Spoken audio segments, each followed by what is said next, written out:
Welcome back.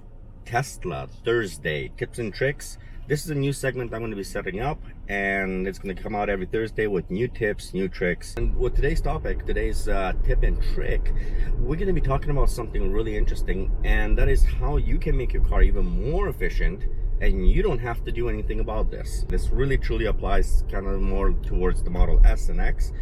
Well, pretty much the S and X. When you go into your settings, you literally get a you can go into your suspension. You end up having your ride height, which a lot of people do manually, and they kind of adjust it, and then that can geotag it, right? So whenever you go back to that area, your car can raise up because that happens to be an area that has a lot of speed bumps or whatever it may be. And now this is a good thing, even if you're let's say at home and you're going into your driveway, it's great to that the car will prepare for the driveway basically. But underneath it, underneath all those options, you do have something called automatic lowering. Now you can set the speed for this. You can set whatever speed you want, basically from around 75 kilometers an hour and up. The default I find is most people, what I talk to, at least from the 38 people that I've been talking to, it's always been around the 120 kilometer area. And I think that's the default. I'm not 100% sure what the default is, but it seems like that's where it is. Now, I, on the other hand, set it to 80 kilometers an hour, and obviously this is based on because of where I am. So in my area, the speed limit, for example, on the highways is somewhere between 90 and 100 up to 110 kilometers. So that 120 would do absolutely nothing good for me.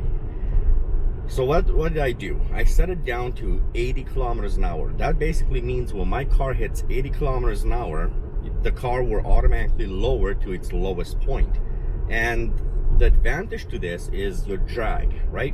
Now the lower the car goes, and because Teslas have a very, very smooth flat bottom, the lower your car goes, the more efficient your car becomes. Your drag coefficient improves, your aerodynamics improve, hence you get a much better wattage per basically watts per kilometer or watts per mile, depending on where you are. What most people fail to realize is if you can figure out a nice little steady stream of where you should set that, your car is automatically going to lower, hence you have better mileage. And so why wouldn't you do it? Most people don't know about it.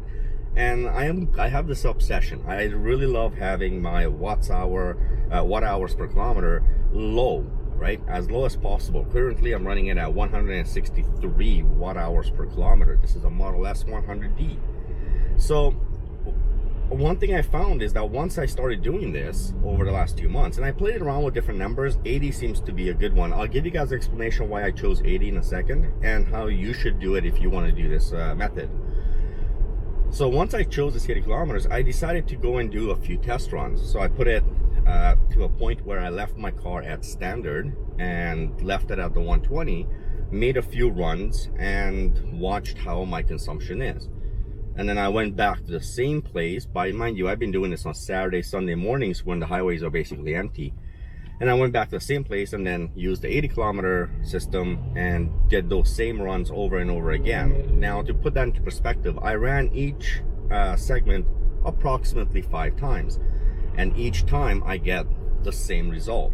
The second the car lowered, my efficiency improved dramatically. I've seen a big improvement.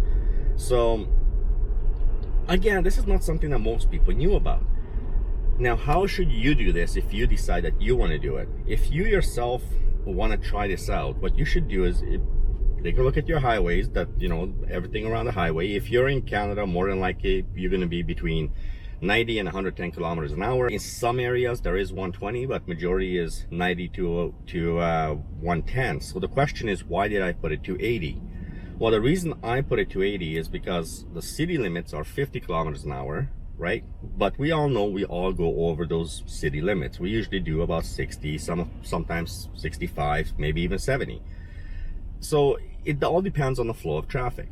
But I'm not going to hit that 80. So hence, the car will not lower on city crappy streets. But on the highway, on the other hand, if it's 90 kilometers an hour, then you're probably asking yourself, why am I not raising that number to 90 so it activates when I get to that 90 kilometers per hour.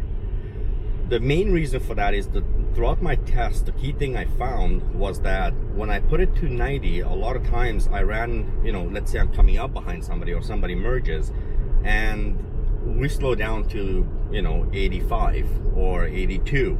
Well, now because the car is doing under 90, it actually raises back up, and then the second that person picks up speed back up to the speed limit, 90, now the car lowers again. So basically all I'm doing is I'm raising and lowering the car for no good reason. Now by putting it to 80, the great part about that was even if somebody was merging in and I couldn't get out of the way or anything like that, and I slowed down a little bit, what ended up happening is the car stayed on low and it did its job. It didn't have to go back up to standard and then go back down to low the second that person sped up.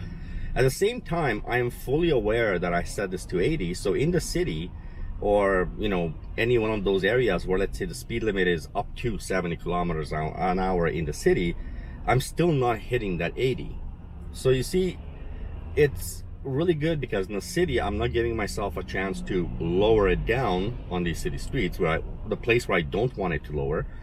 But on the highway, I'm also not letting it go up just because somebody slowed down a little bit. And I think that's really, really important. I think that's a big part of how you're going to put this all together and to make it the most efficient. I thought this would be a good little tip to bring you guys. I think this trick is going to give you guys a little bit better mileage.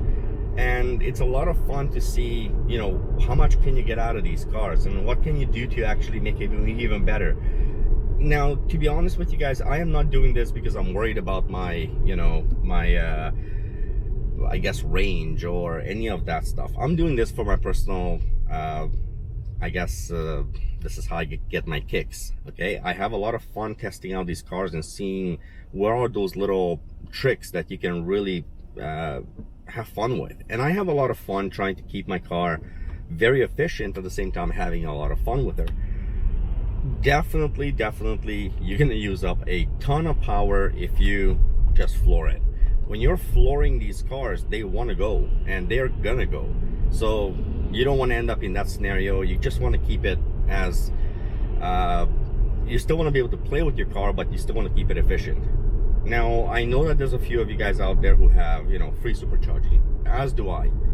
But just because we have free supercharging doesn't mean we can go absolutely insane and use, take advantage of that.